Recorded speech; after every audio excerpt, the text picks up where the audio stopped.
inspire. You have to want, because bosses manage people, but leaders inspire. But then they expect a parent to lead the child, but if the parent is not being inspired to even lead themselves, how can they lead the child? So then I was asking the kids out here what they wanted you to know or talk about, what they wanted me to talk to you about, to see how you can help them or find special ways to help them, because one child was saying they're really having a hard time with these teachers talking to them foul.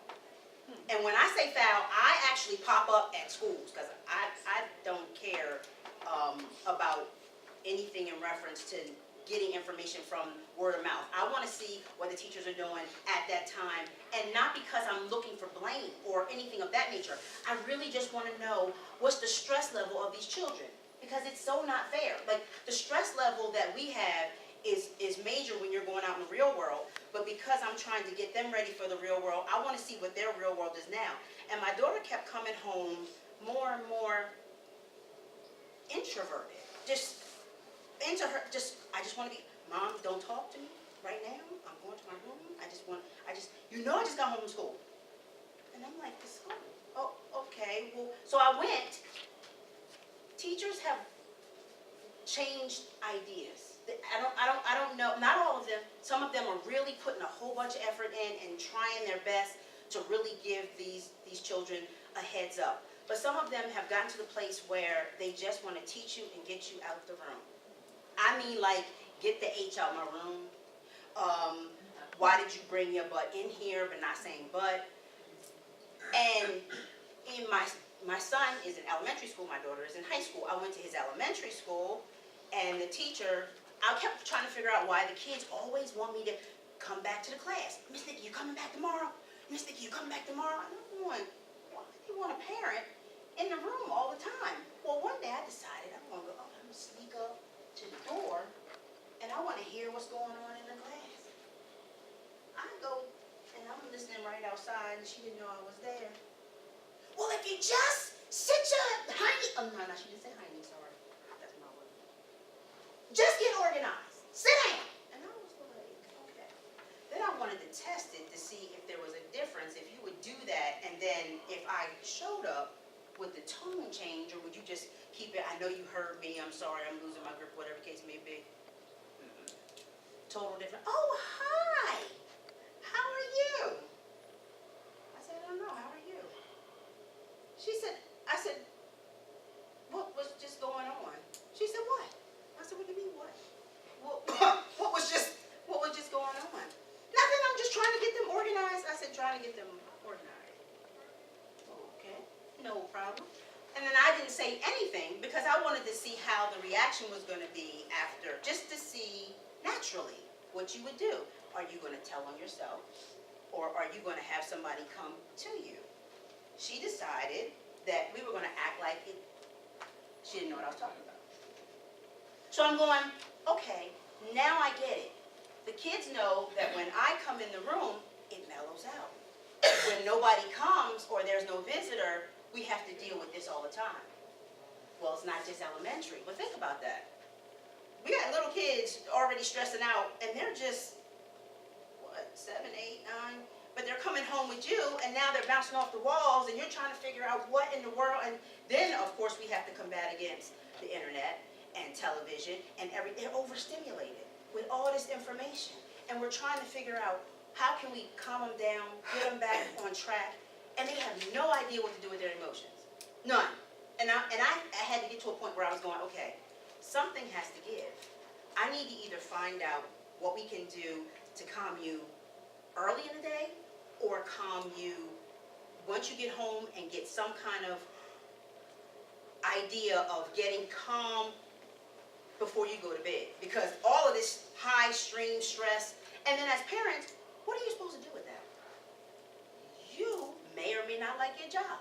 You come home and you don't feel like you're leaving. I don't feel like dealing with this. Why? And so everybody is on some kind of high stress. So what I did in the morning time, we do gospel music in the morning. Well, one day, it wasn't playing enough of my little son's jam. So we changed the station, and I forgot that we changed the station. My sweetheart comes in, he goes, what was this? I said, I was trying to, calm it down. That's calm. That's not calm, but music does have a calming effect. And I learned that if I do that with him in the morning, it's less stress. When I do it with my daughter, I always had her keep a journal of reading her word for herself and then writing what she felt about what it was saying. And then later on, have her go back and see how she felt about that the next time that she was in there. But giving them something to actually get them out of the stress pattern of society, out of the world. And a lot of times we don't even know how to compliment them either. Let me ask you a question. How do you feel when your parent comes to you and says something that you didn't expect them to say that's nice? Yeah, like, Give me an example of what that would be. one day, a few months ago, my mom randomly texted me early in the morning. I was at school, and she texted me. I woke up to a text message saying, I think you're really beautiful, and you put your clothes together real nice. It was just random, and I was just like, oh, I was ready to put on a real good outfit that day. But it was really random. But I was just like, oh. And you see what's so cool is that she's still smiling about it. Like, you know what I mean? It lingers. It like just hangs on. Now, give me an example of something at your school that stresses you out that your parents might not even know about.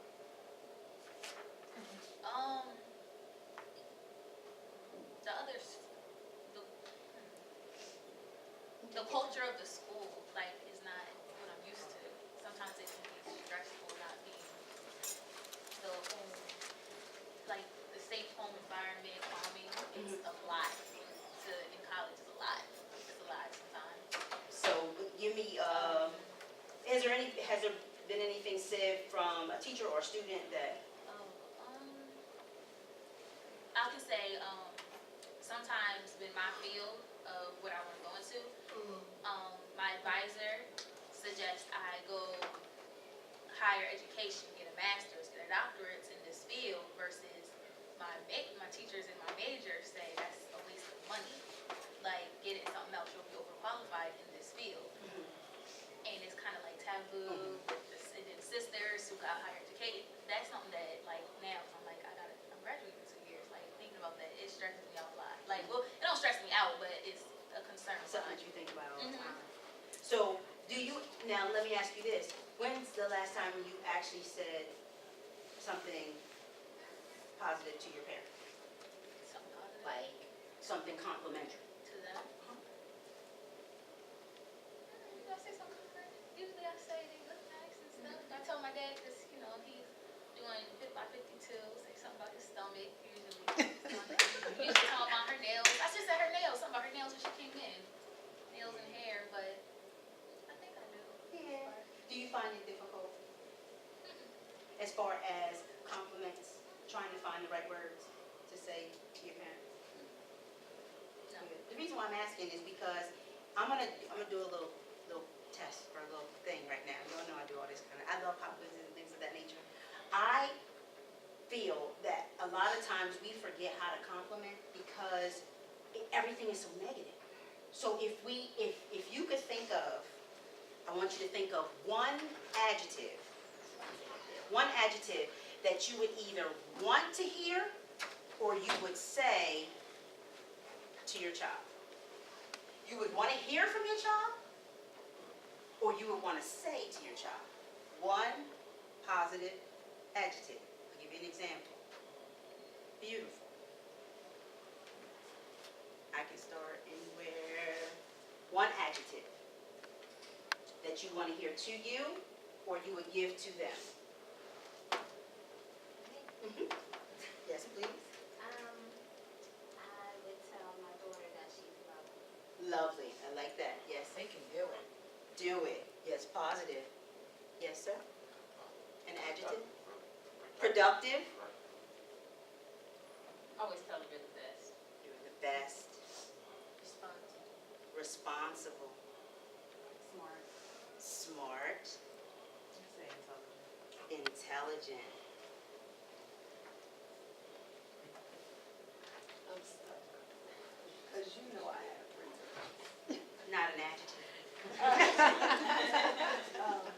I know her, so I can cheat.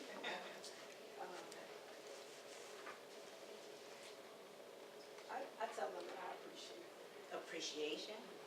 I was gonna say love, but I think somebody else kind of. No, she said lovely. Lovely, so Love is good, yes. I would say the same thing, love. Lovely. Wonderful. Artistic. I think it's great. Oh, I okay. agree, yeah. All right. Confident?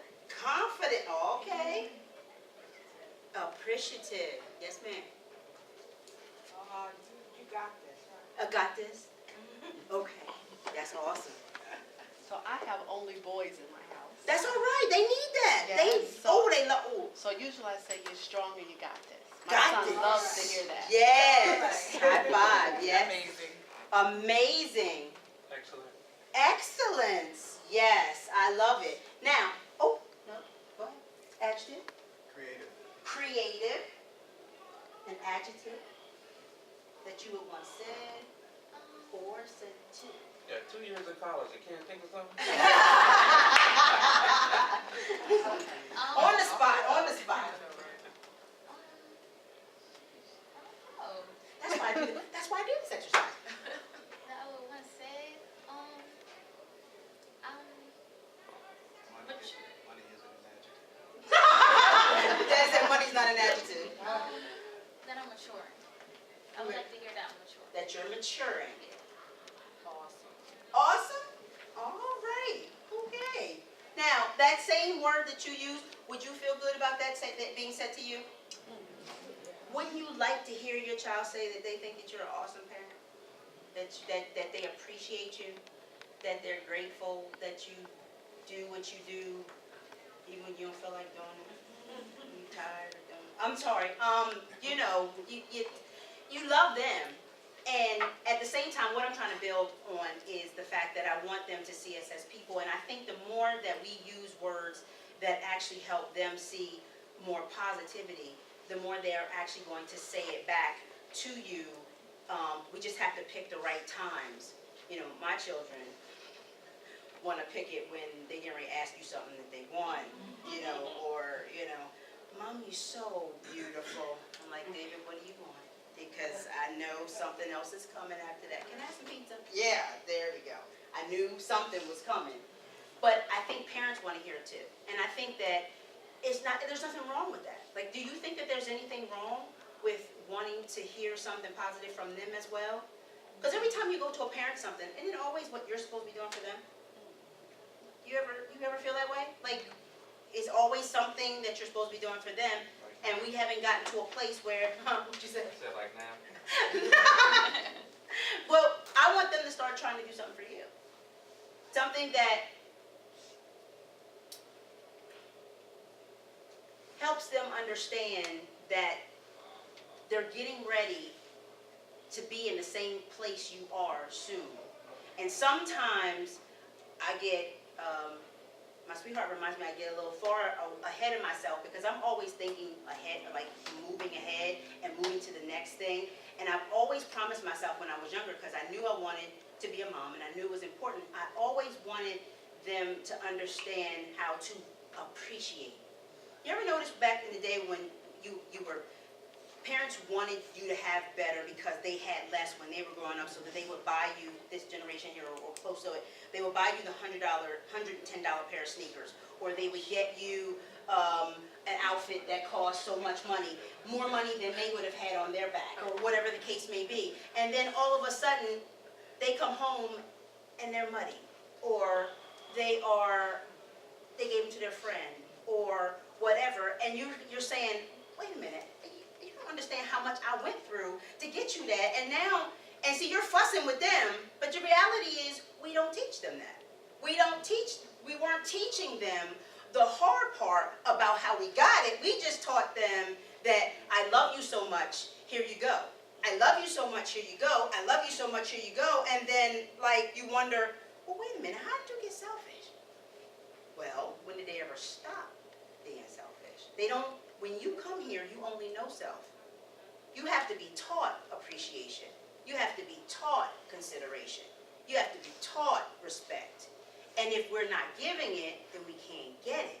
But I know that I needed it for me because I was doing it by myself, and I'm going, I can't keep doing all this work and not feel like you appreciate what I'm doing. And I say this because I love you, but I want you to understand what love is and love me back. But love me, I know that it's coming from a beautiful place because you're a child that was given to me by God. So I appreciate that, but I don't want you to think I love you so much that you can do whatever you want, and I'm going to be struggling trying to figure out how I'm going to get you your next thing, and all you do is say, oh, that was nice, great, thank you, I want something else.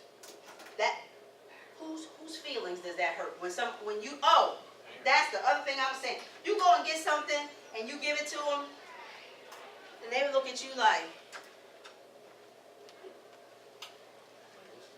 well, that's not the color I wanted. And that's not, in my house, thank you. No problem. I can keep it for myself.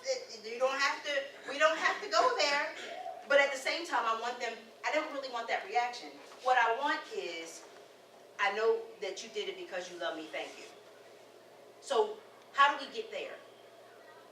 What do you think are some ways that we can get there so that at the same time that we're loving on them, they're appreciating us for wanting to love on them?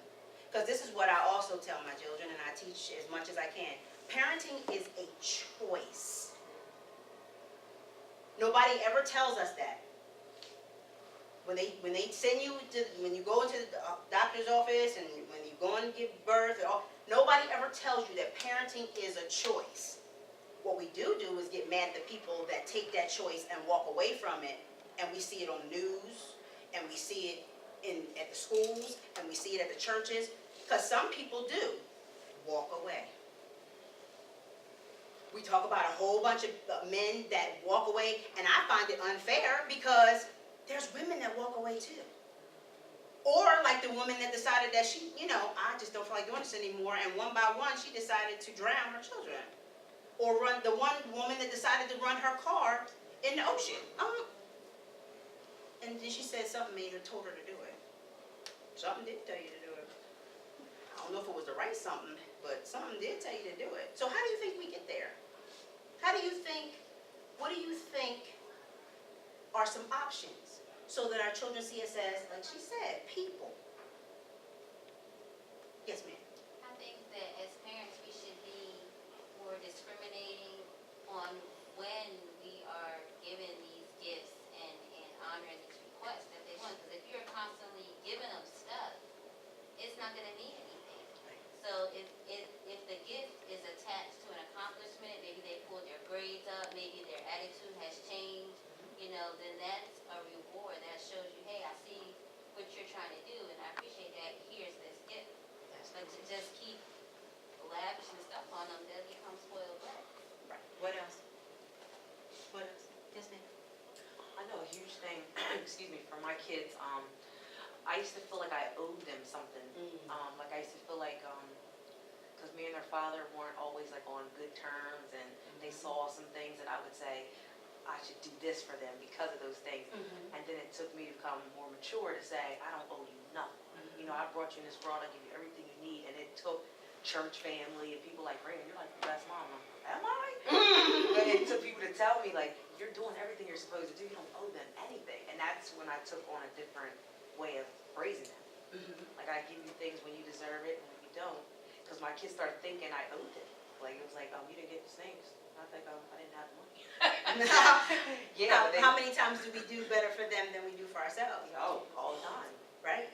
And the whole thing is if you don't take out time to actually continue, I'm struggling with this self-mastery thing because recently I talked to my daughter and she was just like, I do self. I'm tired of working on self. So I went down the line. I'm like, do you know how to wash clothes? Do you know how to do, because I'm trying to get her ready for the real world. Not so much just the fact that, because she's a 3.8 student. I mean, the entire time she's been in high school.